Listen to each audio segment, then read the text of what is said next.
Guys, I'm here to do this project on Sharon's car.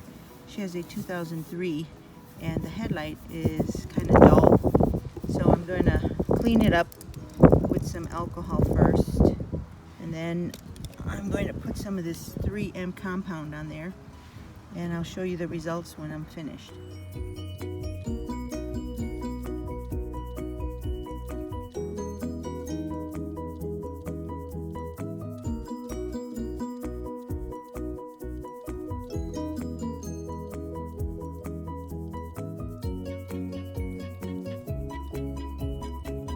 So now I have to let it sit here for about 30 minutes, and then I'll be back out to wipe it off.